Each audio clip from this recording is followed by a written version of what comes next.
নাটক ঠিকানা, রচনা সন্তোষ চক্রবর্তী, নির্দেশনায় খোরশেদুল আলম। নাটক শুরুর আগে আপনাদের কাছে আমার অনুরোধ, সেটি হচ্ছে যে আপনারা সবাই জানেন যে আমাদের মাঝ থেকে কবি, সব্যসাচী লেখক সৈয়দ শামসুল হক গতকাল আমাদের মাঝ থেকে চলে গেছেন। ওনার শ্রদ্ধার প্রতি নিদর্শন রেখে আমরা দাঁড়িয়ে 1 মিনিট নীরবতা পালন করব। আপনাদেরকে দাঁড়িয়ে অনুরোধ জানাচ্ছি।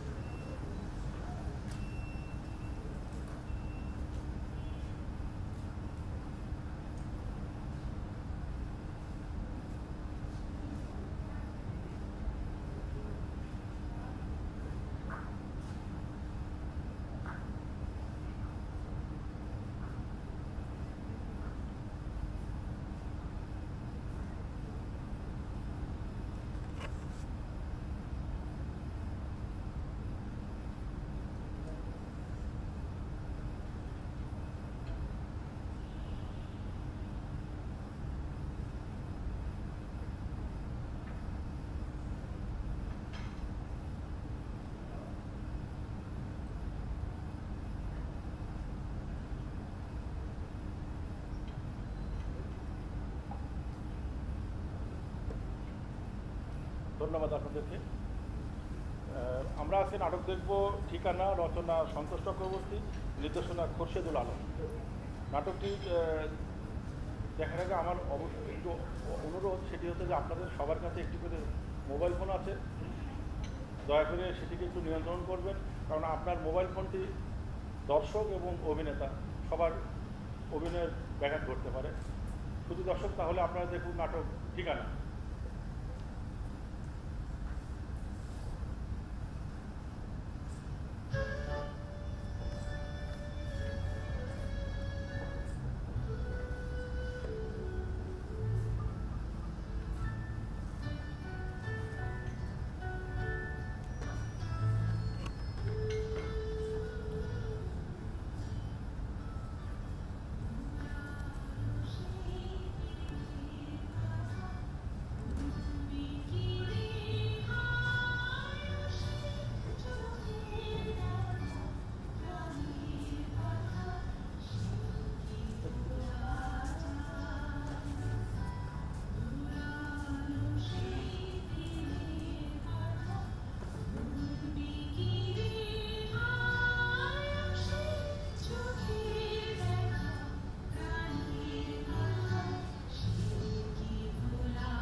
ঠিক আছে, আজ থেকে কিচ্ছু তোমাকে জিজ্ঞেস করবো না।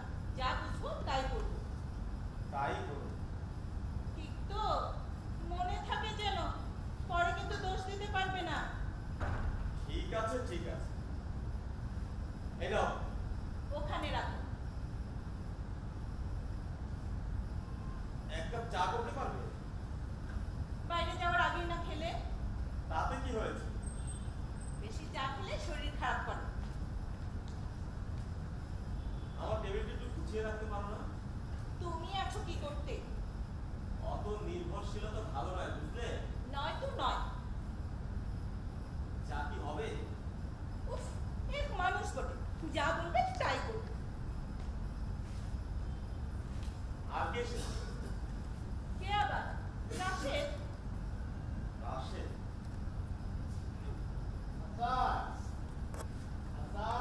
কে? আসছি।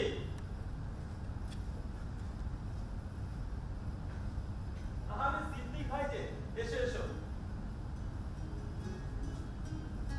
বসো।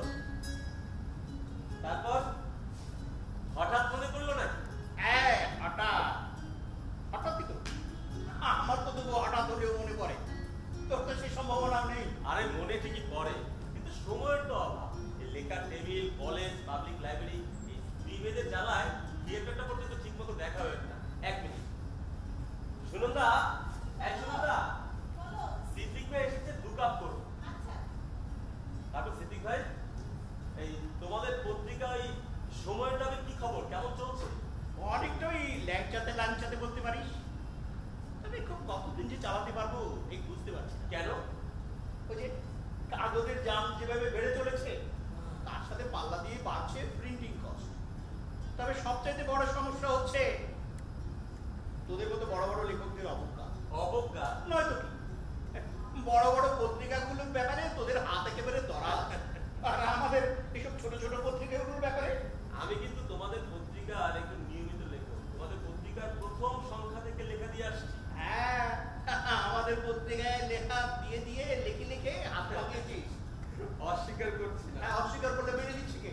হ্যাঁ, এখনকার অনেক লেখকই কিন্তু আমাদের এই ছোট ছোট পত্রিকাগুলোতে লিখেই বড় হয়েছে, হাত পাকিয়েছে।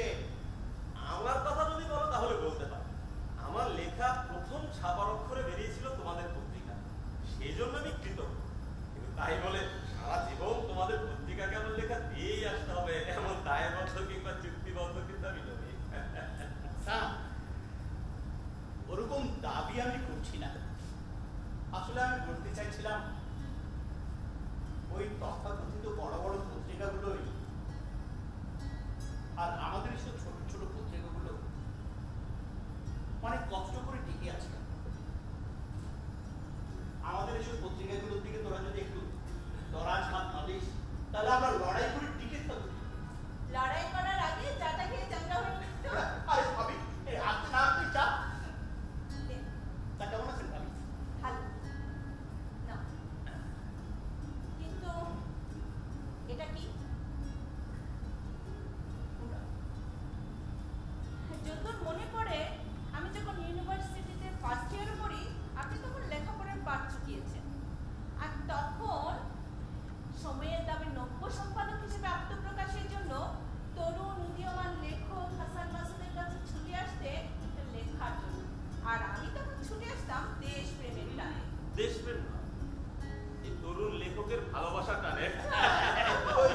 সেখানেই তো সুন্দরী নন্দার পরিচয়। সিদ্দিক ভাই, সিদ্দিক ভাই, সুন্দরী নন্দা, ছোট করে সুনন্দা। আর সেই নন্দা একজনের গলায় মালা পরালো বলে কি ভাবি হয়ে গেল? ও, এই কথা। আসলে ব্যাপারটা হচ্ছে কি, একটা সম্পর্ক তো পাতাতে হবে নাকি? আপি বৌদি এগুলো বেশ মধুর সম্পর্ক। তাছাড়া আমার একটা স্বার্থ আছে। কি স্বার্থ? এই যেমন ধরুন, আপনি ভাবি, আমি দেখো কেমন সুন্দর করে আমার বয়সটা কমিয়ে ফেলতে পারলাম। আপনি তো বহু বয়স সম্পর্কে সচেতন।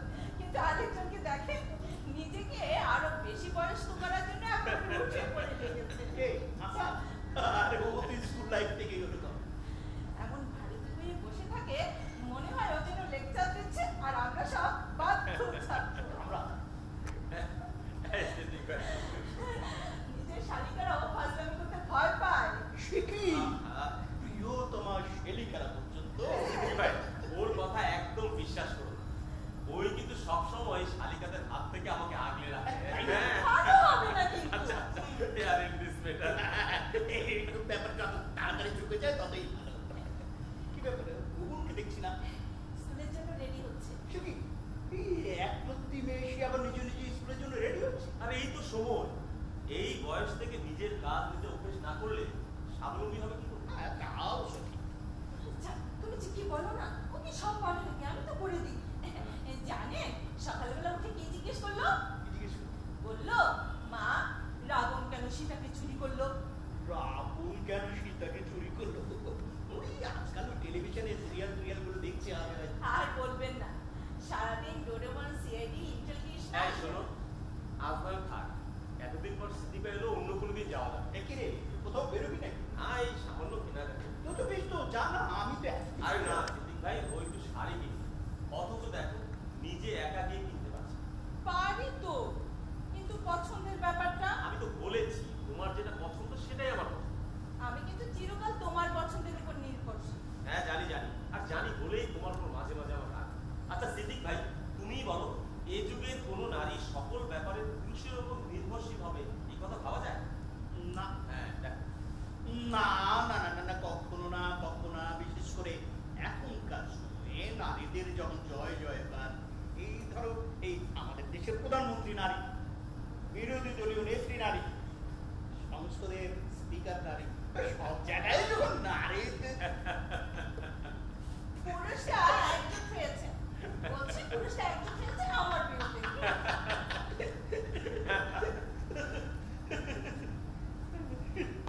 বুঝলে সিদ্দিক ভাই, ওর সব ভালো, কিন্তু ওই একটাই দোষ, নিজস্ব সত্তা বলে কিছু নেই। ধরো কোথাও বেড়াতে যাবে, ধরো কোনো বন্ধুর বাড়িতে যাবে, অথবা কোনো বিয়ে বাড়িতে যাবে, তখন সে কোন শাড়িটা পরে যাবে সেটাও আমাকেই বলে দিতে হবে। হ্যাঁ, এরকম বউ পাওয়া ভাগ্যের ব্যাপার। হ্যাঁ, যাদের জোটেনি তারা ভাগ্যবান। ইয়ে হাসান, হ্যাঁ। ওই আমি মানে যে জন্য এসেছিলাম, ওই কাল কিন্তু তুই যথাসময় চলে আসিস। কোথায়? সে কি? আরে গত মাসে তোর কলেজে গিয়ে তোকে ইনভাইট করে এলাম। গত মাসে হ্যাঁ, আমাদের পত্রিকার সেমিনার। সেমিনার? কাল? একদম ভুলে গেছি। আমি জানতাম যে তুই ভুলে যাবি, সেজন্য তো এলাম। আচ্ছা সেমিনারের বিষয়বস্তুটা কি ছিল? এই যে সমাজ বিকাশে নারী স্বাধীনতার প্রয়োজন। এত সিরিয়াস একটা সাবজেক্ট এত অল্প সময়ের মধ্যে কি সম্ভব? আরে কি বলিস, তুই পারবি না? এক্সপেক্ট করতে আরে না, সবাই পেপার করবে, তোকে পেপার করতে হবে। আর ওই পেপারটা তো আমাদের পত্রিকায় ছাপা হবে। আমি ভাবছিলাম কোনো ভাবা না। তুই এক্ষুনি লিখতে বসে যা, রাতের মধ্যে দেখবি তোর লেখাটা শেষ হয়ে গেছে। আর আমি তো জানি তো তোর তার সঙ্গে বসে পড়। আর শোন, আমি চলি, তুই তার যথাসময় চলে আসিস। ভাবি, আমি চললাম। আচ্ছা, আবার আসবেন। চলি।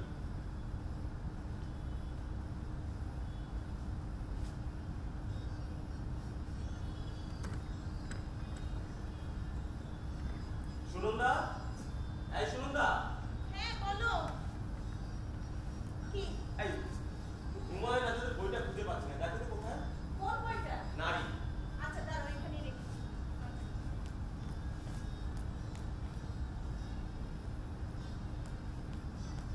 না, এই তো, আগামীকালকে সেমিনারের কথাটা একদম ভুলে গিয়েছি।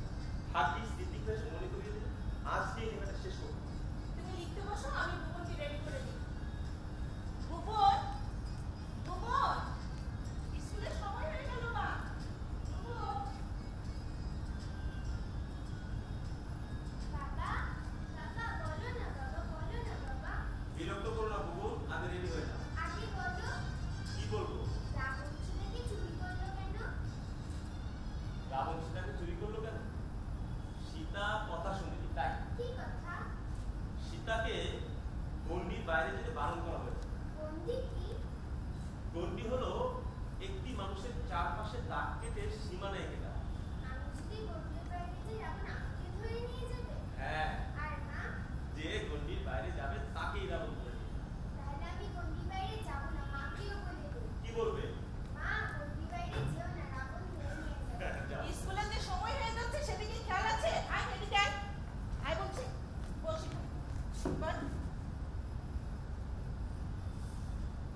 বিয়েবাড়িতে মুখোশটা যেন বানিয়েছে।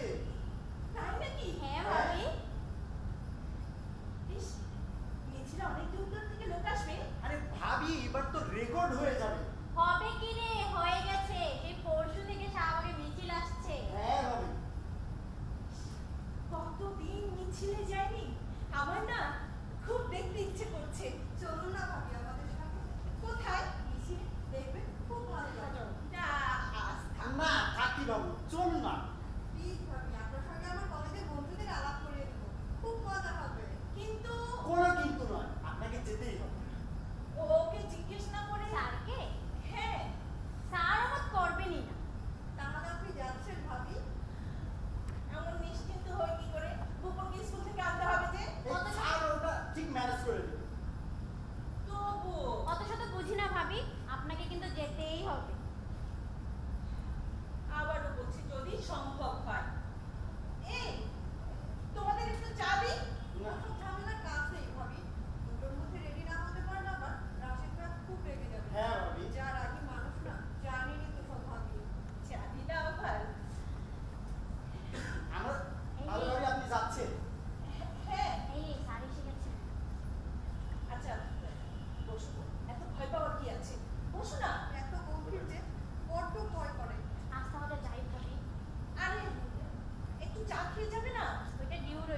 দাও, সেটা পড়েই না হয় মন্তব্য করো।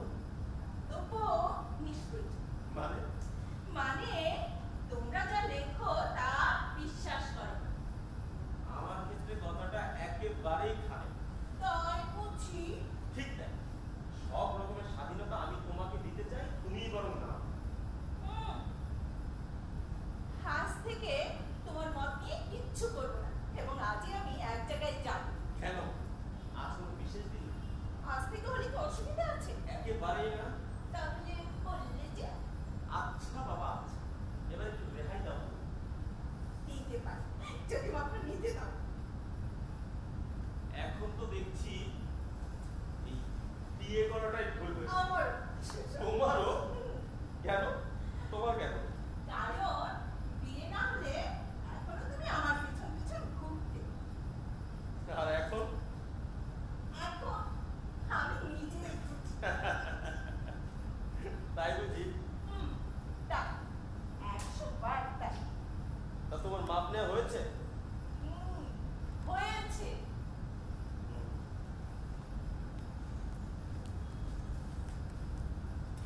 এত সোয়েটার মিলে কি হবে? কদিন আগেও একটা বুনলে।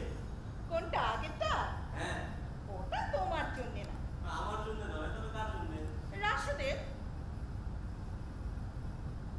রাশেদ তোমায় বুনতে দিয়েছি? না, আমি নিজেই বুনে দিয়েছিলাম। ওতে নিজের সম্পর্কে চিরকালই উদাসীন। তাই ওর ভাবনাটা তোমাকে ভাবতে, তাই না? কি আর করবো বলো, যারা সবকিছু ত্যাগ করে দেশের জন্য কাজ করে চলেছে তাদের জন্য তো আমাদেরও কিছু করতে হয়। তাই বুনে দিলাম।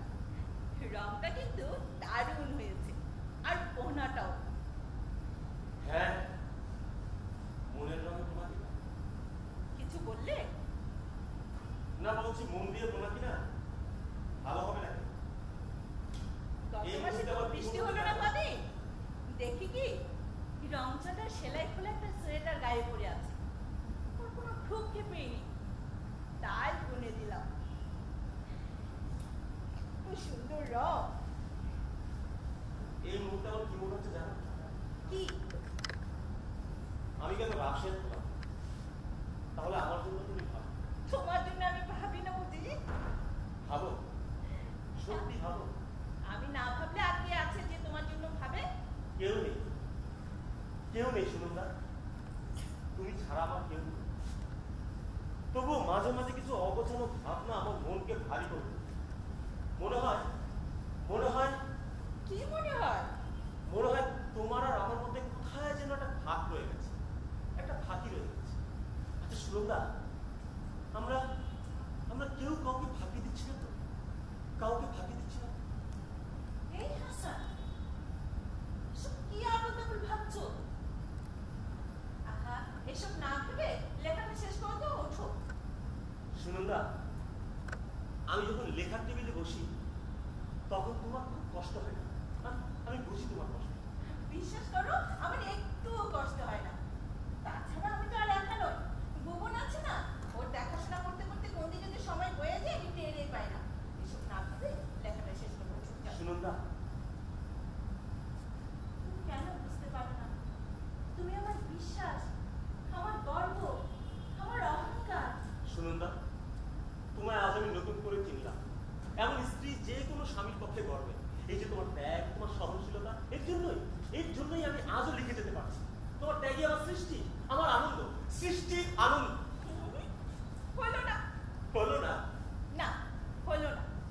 সৃষ্টির একটা আনন্দ আছে ঠিকই, কিন্তু শুধুমাত্র আনন্দের জন্য তো সৃষ্টি নয়।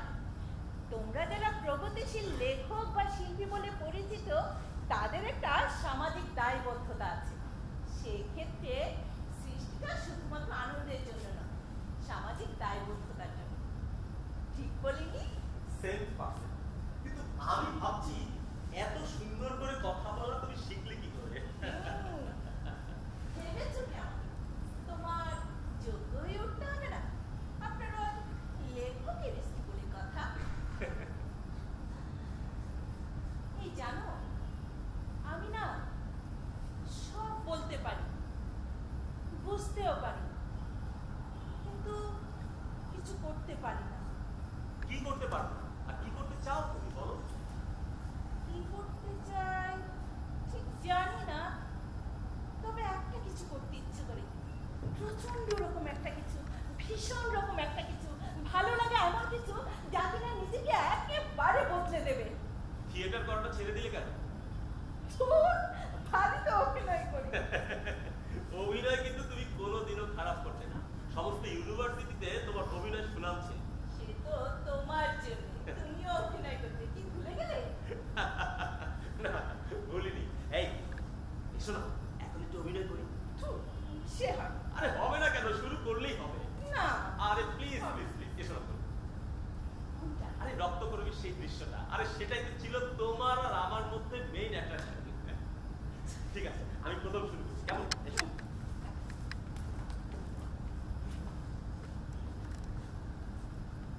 তুমি আমার সমুদ্রের অগম পারের দুঃখ, যেদিন এলে যক্ষপুরীতে আমার হৃদয়ের নোনা জলের হাওয়া এসে ধাক্কা দিল। তোমায় একটা কথা বলি পাগল, যে দুঃখটির গান তুমি গাও, আগে আমি তার খবর পাইনি। কেন? রঞ্জনের কাছে? না, দুই হাতে দুই দাঁড় ধরে সে আমাকে তুফানের নদী পার করে দেয়। কোনো ঘোড়ার কেশর ধরে আমাকে বনের ভিতর দিয়ে ছুটিয়ে নিয়ে যায়। লাখ দেওয়া বাঘের দুই টুকরোর মাঝখানে তীর মেরে সে আমার ভয়কে উড়িয়ে দিয়ে হা হা করে হাসে। আমাদের নাগাই নদীতে ঝাঁপিয়ে পড়ে স্রোতটাকে যেমন সে তোলপাড় করে, হে আমাকে নিয়ে তেমনি সে তোলপাড় করতে থাকে। প্রাণ নিয়ে সর্বস্ব বন্ধ করে সে হাত জিতের খেলা খেলে। সেই খেলাতে আমাকে জিতে নিয়েছিল। একদিন তুমিও তো তার মধ্যে ছিলে, কিন্তু কি মনে করে বাজি খেলার ভিড় থেকে একটা বেরিয়ে গেলে। যাওয়ার সময় কেমন করে যেন আমার মুখের দিকে তাকালে, বুঝতে পারলাম না। আচ্ছা, কোথায় তুমি গেলে বলো তো? চেনার কুল থেকে আমার তরি কোন অচেনা ধারে যে নিয়ে গেল। সেই অচেনা ঘাট থেকে এখানে এই যক্ষপুরী সুড়ঙ্গ খোদার কাজে কে তোমাকে টেনে আনলে? একটি মেয়ে হঠাৎ তীর খেয়ে উড়ন্ত পাখি যেমন মাটিতে পড়ে যায়, সে আমাকে তেমনি করে এই ধুলোর মধ্যে এনে ফেলল। আমি আমি নিজেকে ভুলেছি। সে তোমাকে কেমন করে ছুতে পারলে? কৃষ্ণার জল যখন আসার অতীত হয়, মরিচিকা তখন সহজে ভোলায়। দিকহারা নিজেকে তখন আর খুঁজে পাওয়া যায়। একদিন একদিন পশ্চিমের জানালা দিয়ে আমি দেখছিল মেঘের স্বর্ণ, আর সে দেখছিল সর্দারের সোনার চুল। আমাকে পাঠাতে বললে ওইখানে আমাকে নিয়ে যাবো, দেখি তোমার কত বড় সামর্থ্য। আমি স্পর্ধা করে বললুম যাবো নিয়ে। আল্লুর তাকে সোনার চুলে নিয়েছে। তখন তখন আমার ভোর ভাঙল।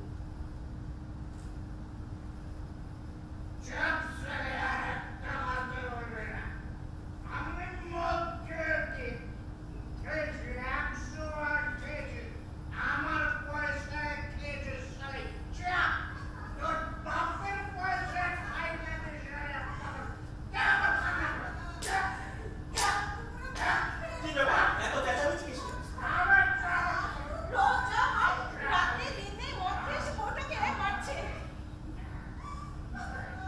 মারছে? রোজ রোজ অপরাধ চলতে পারে, দেখাচ্ছি মজা। না না, তুমি যাবে না। ওই মাতাটাকে কড়া করে শাসন করা দরকার। গিয়ে কাজ নেই। কেন? ফল হবে না বলে? এ বলে রোজ রোজ করে মারবে আর আমরা চুপ করে থাকবো? হ্যাঁ, থাকবে। কেন?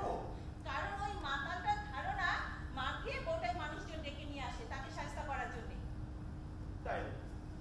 তা তুমি কি করে জানলে? বোটাই বলেছে। তোমার সঙ্গে আলাপ আছে? থাকলে কি দোষ আছে? না, দোষ নেই, তবে মশাই, এরাই তো দেশের বৃহৎ অংশ। এদেরকে বাদ দিয়ে নারী জাগরণ সম্ভব নয়। অমন লোকের ঘর করার এবার কি দরকার? সব ছেড়ে ছুড়ে অন্য কোথাও গিয়ে খেতে গেলেই তো। হেঁটেই তো থাক। দুর্নীতি দেয় স্বামী চাকরি গেল, মেয়েটা আয়ার কাজ করে, অবসরে ওই সেলাই টেলাই করে সংসার চালায়। তাহলে আর ভাবনা কি? খেতেই যখন খেতে হয়। ভাবনাটা সংস্কার। সংস্কার? কিসের সংস্কার? সংস্কার নারীত্বে, সংস্কার নিয়ম। নিয়ম? কিসের নিয়ম? কোন নিয়মে রোজ রাত নেই দিন নেই মদ খেয়ে এসে বউটাকে ধরে মারবে বলতে পারে? আর কোন নিয়মেই বা পতিব্রতা রমণীর মতো মুখ বুঝে সব সহ্য করবে? কোন নিয়মে বলো? নারীত্বের নিয়মে, কিংবা বলতে পারো পুরুষদের অর্জিত অধিকারের নিয়মে। আর যতদিন এই নিয়ম ভাঙার নিয়ম শুরু না হবে, ততদিন এসব সহ্য করে যেতে হবে, বুঝলে? ইস, কত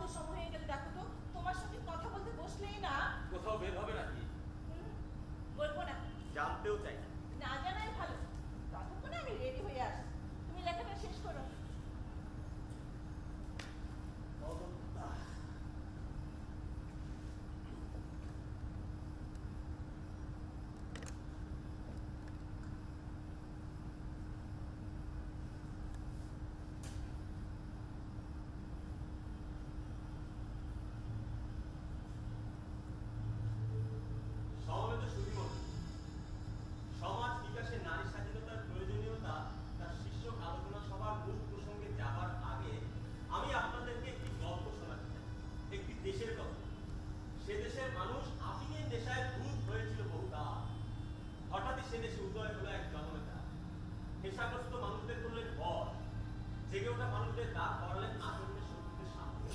তাদের শান্ত চোখে জাগিয়ে তুলল প্রতিশোধের আগুন। কিন্তু একই প্রিয়জনের সবে পরিপূর্ণ বিধ্বস্ত দেশের বুকেরা কারা? ঘর ছাড়া একলা শুকনো রজনীগন্ধার দল। তখনও দাঁড়িয়ে গেলেন তিনি। ওই দেহ কোষাইনি থেকে আঙ্গুল তুলে বললেন, এরা নাম দিন, এদের নাম দিতে হবে, এদের পরিচয় দিতে হবে, দিতে হবে আমাদের। তাদেরকে ঘরে তুলে নাও, দইটা সম্মানের শরীরের মালিন্যতা উঠিয়ে। মুহূর্তেই দেশের বারবণিতারা হয়ে উঠল মুক্তিযোদ্ধাদের ঘর। শুরু হলো নারীদের আকাশ দেবার ভাব। দেশটির নাম চীন এবং অবিসংবাদিত নেতা আর কেউ নন, স্বয়ং মাও সেতুং। এই শোনো, আমি কিন্তু যাচ্ছি। ফ্লাক্সে চা আছে, খেয়ে নিও। বুবুনকে মিতুলের মা নিয়ে আসবে, ও এলে ওকে খাইয়ে দিও। তুমি কি সত্যি সত্যি বের হচ্ছ? কেন বলো তো? না এভাবে কোনোদিন বের হওনি কিনা তাই। বারে, তুমি তো বললে। কি বলেছিলাম বলো তো? এই যে আমি কোথাও যাই না, কোনো কিছু কেনা থেকে শুরু করে সবকিছুতে তোমার মতামত ছাড়া এক পাও চলি না। কথাগুলো কি সত্যি নয়? সত্যি, একেবারে নির্ভেজাল সত্যি। তাই আজকে থেকে স্বাবলম্বী হবার জন্য কোমর বেঁধে নেমে পড়েছে, তাই তো? ঠিক তা নয়, তবে আজ একটু ইচ্ছে করবে। বেশ তো, তুমি বেরিয়ে পড়ো, তুমি আস্তে আস্তে আমি লেখাটা শেষ করে দেবো। কটা বাজে বলো তো? সময় জেনে কি হবে? আহা, বলোই না। 2:10 মাত্র 10 মিনিট বাকি। এসে যদি দেখে রেডি হয়নি তখন। কে আসবে? আরে নীলিমা। নীলিমা? আরে ওই যে সকালবেলায় যে এসেছিল, ওদের মধ্যে তো মেয়েটা ছিল। ও আচ্ছা, নীলিমার সঙ্গে। শুধু নীলিমা কেন, দীপা, নিপা, ওরা সবাই। ওদের সঙ্গেই তো যাব। কোথায় যাব বলো তো?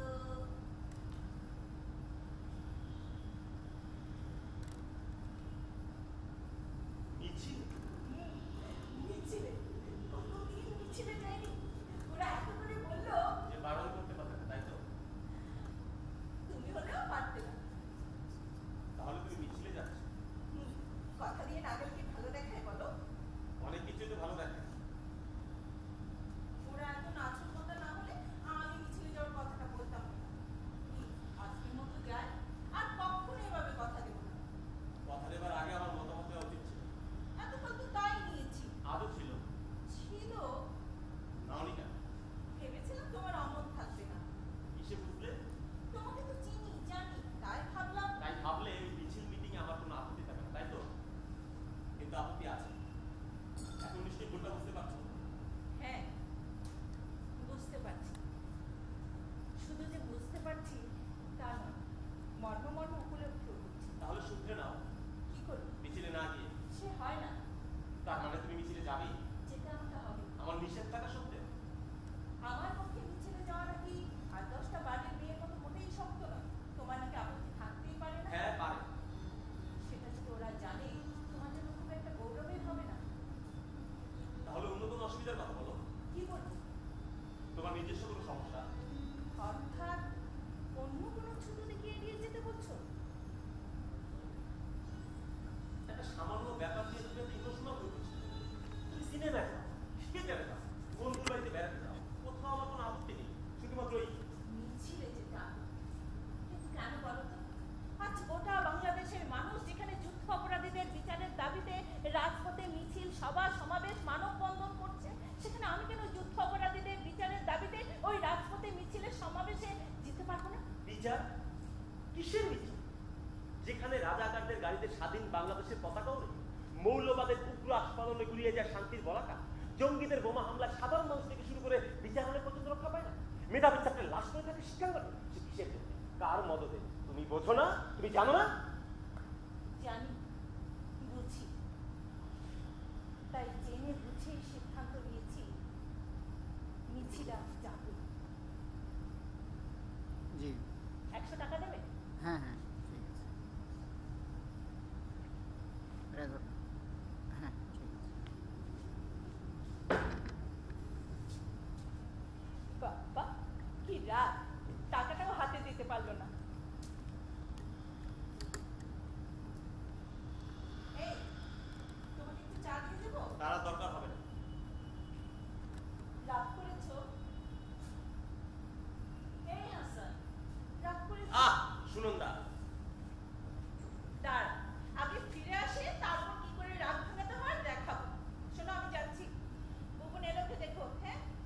করলেও আমি ওকে দেখবই।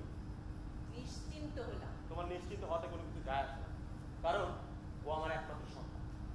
ও আমার কেউ নয় বুঝি। সেটা তুমিই ভালো জানো। এভাবে কথা বলছো কেন? এর চেয়ে ভালোভাবে কথা বলা যায় না।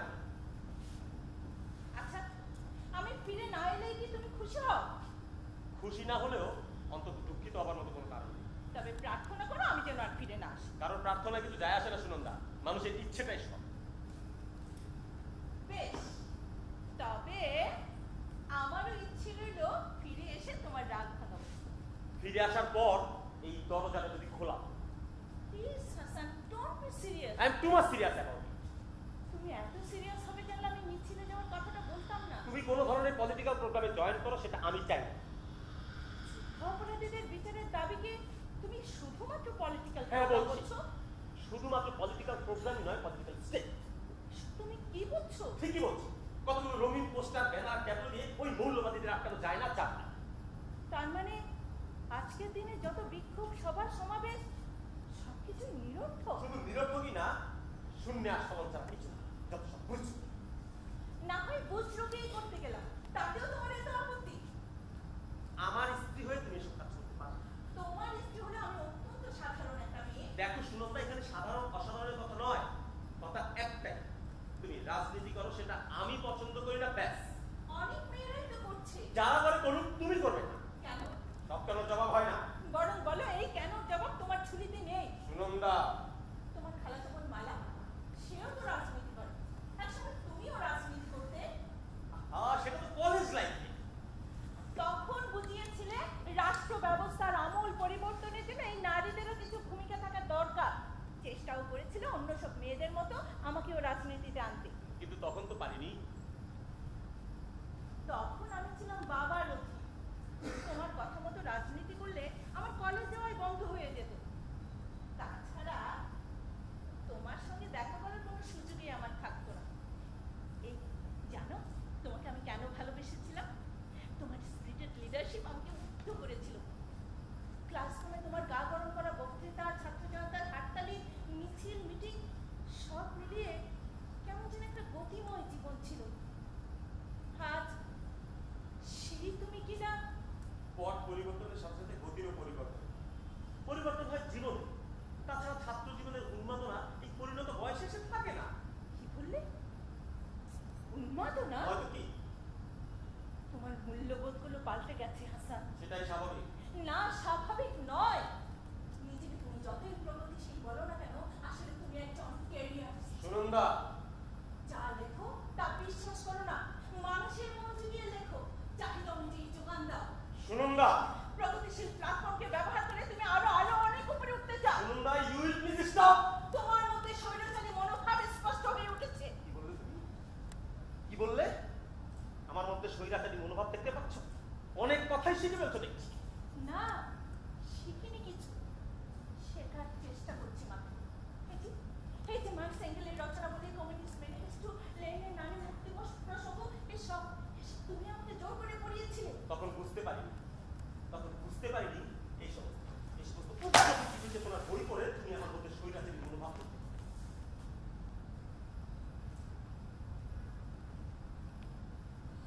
উপদ্রব কি অনুপ্রব জানি না, তবে আমার মধ্যে মানুষকে বোঝার ক্ষমতা আছে। মানুষ যে কত বড় ছোট্ট হতে পারে। সুনন্দা,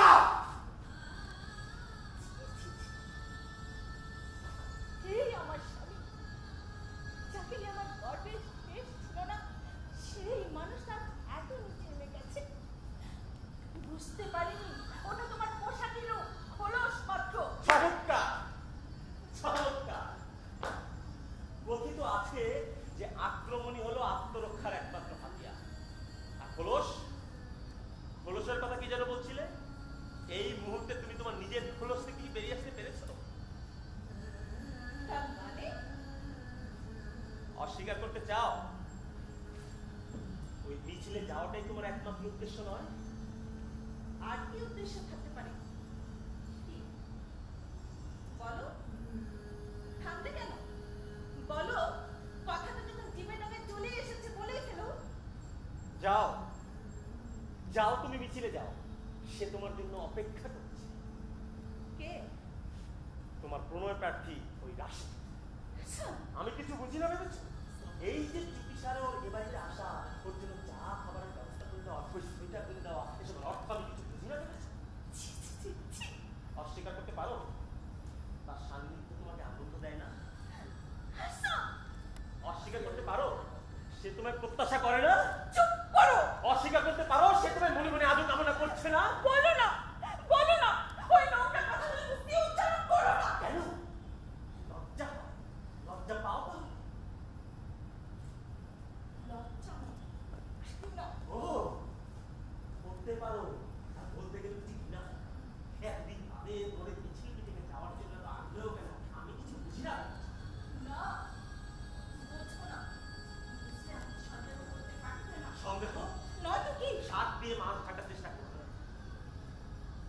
ভেবেছিলাম বলবো না, কিন্তু না, বলাটা প্রয়োজন।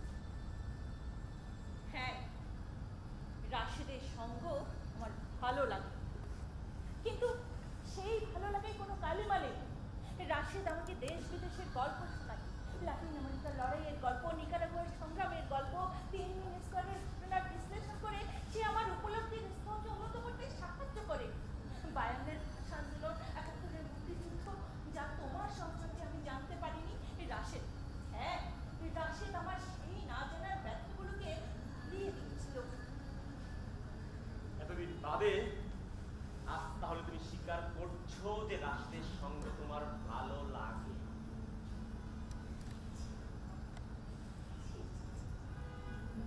যতই শুনছি ততই তোমাকে অসহ্য মনে হচ্ছে। শোন, কোনো এক বৃষ্টির রাতে রাশেদ আমাকে একগুচ্ছ কদম ফুল এনে দিয়েছিল। তোমার খালাতো বোন মালা তার সাথে। এই সামান্য বিষয়টাকে তুমি এতদিন মনের মধ্যে পুষে রেখেছো। অন্য কি হলো তাই ভাবতো।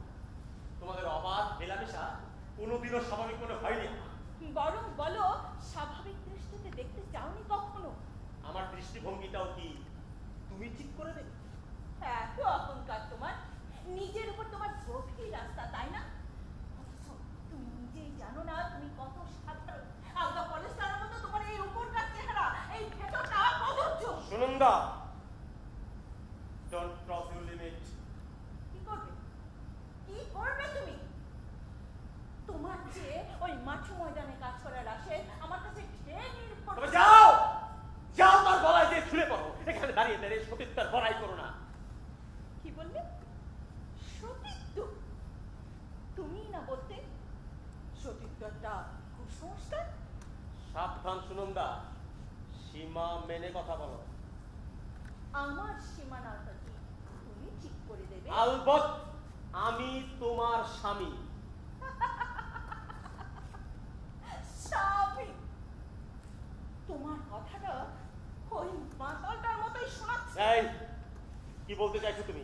বলতে চাইছি, একটু আগে মদ খেয়ে এসে ওই মাতালটা যেমন স্ত্রীর উপর স্বামিত্ব ফলাচ্ছিল, তুমিও ঠিক তেমনি আমার উপরে। দরকার হলে আমি তাই। কি করবে? কি করবে?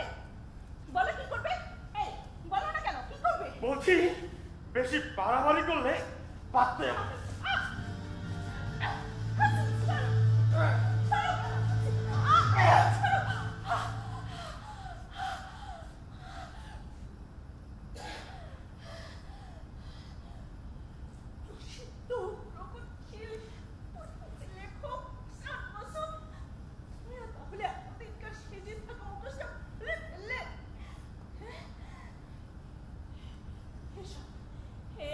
সব তোমার শৌখিন মজদুরি।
যাবেই,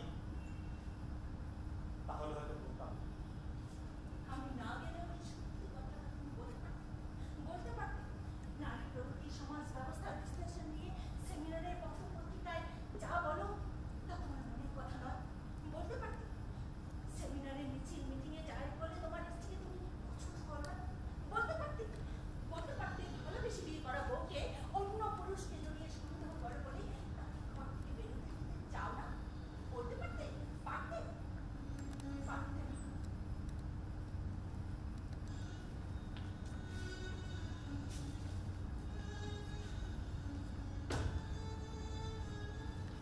সন্ধ্যা, তুমি যেও না। আমি কথা দিচ্ছি, ভবিষ্যতে আমি আর কোনোদিন সন্দেহ করবো না। তুমি যেও না। সম্পর্কে শুধু যতই ইট পেতে চলবে ততই সেটা আলগা হতে থাকবে। সন্ধ্যা, তুমি যেও না। আমি রাগের মাথায় কিসব বলেছি, আসলে ওগুলো আমার মনের কথা হয়। তুমি মিছিলে যাবে, কথাটা শুনে আমার কেমন যেন মাথাটা এলো। পথ ছাড়ো, যেতে দাও। আমি তোমাকে যেতে দেবো না। অযথা সিন ক্রিয়েট করো না, যেতে দাও। শুনো, তুমি যেও না। ছোটে না আমাকে, যেতে দাও। তুমি যাবে? হ্যাঁ। আমার কথা শুনবে না।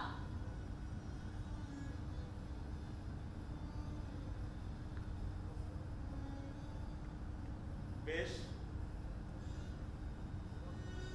তবে যাও। মিছিল শেষে আর এখানে ফেরাতে হবে। বেশ, ফিরবো না, কিন্তু তুমি আমাকে খুঁজবে না। একবারের জন্য বিশ্বাস যে হয় না। যা বিশ্বাস হয় না তাও একদিন বিশ্বাস করতে হবে।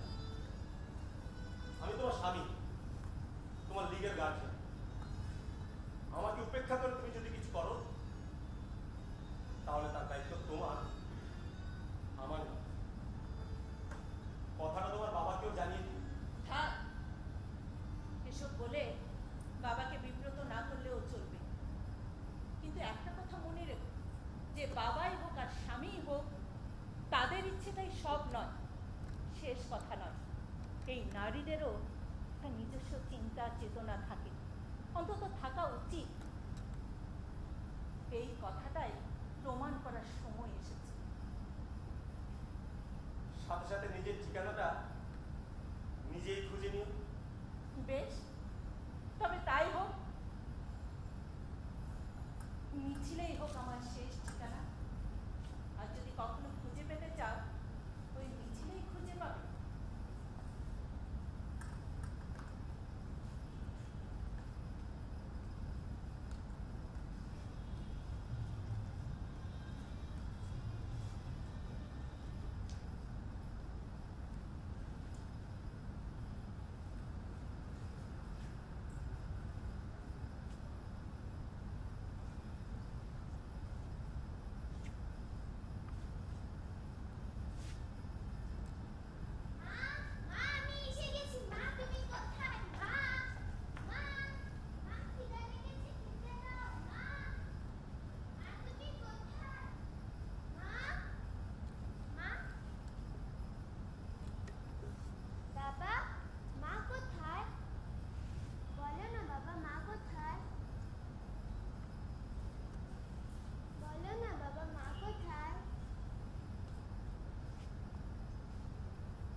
শব্দ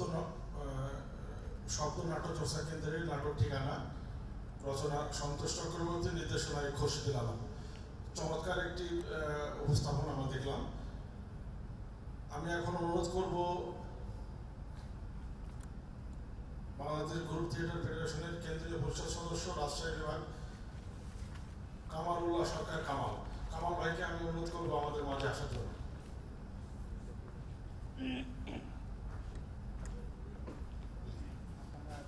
আমাদের মাঝে আরো আছেন আমাদের নির্দেশক, আমাদের অনেক প্রিয়, আমাদের ছোট ভাই তপন হাফিজ, প্লিজ আসেন।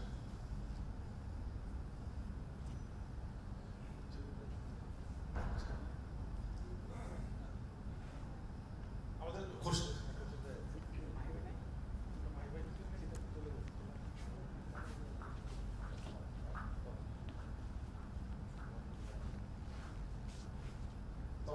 আছে।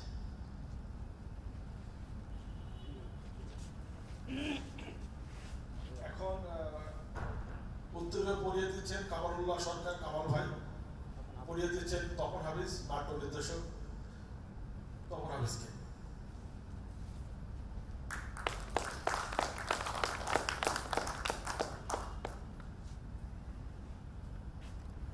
আমি অনুরোধ করবো আমাদের তপন হাফিজকে কেএসটি শব্দ নাট্য চর্চা কেন্দ্রের এই নাটকের প্রধান অভিনেত্রী, এই নাটকের প্রধান অভিনেত্রী এবং আমাদের খুবই আপনজন, আমাদের ভাবি রুষ্টি ভাবি কি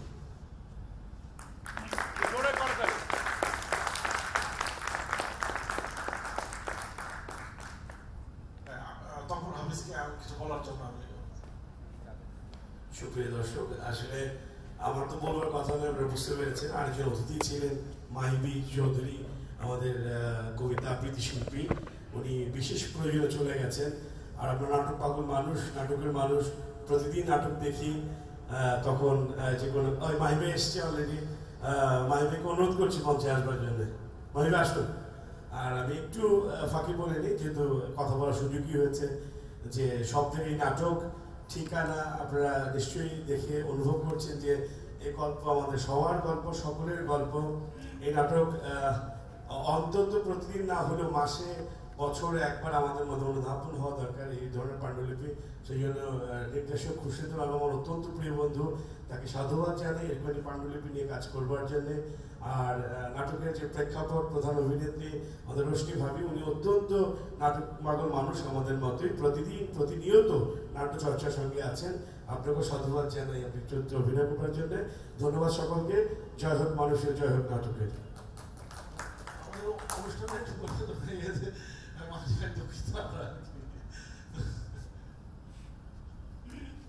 শুধু দর্শক, আজকে আমাদের নির্ধারিত অতিথি ছিলেন আমাদের প্রিয় ভাজন, অনেক আপনজন মাহি ভাই।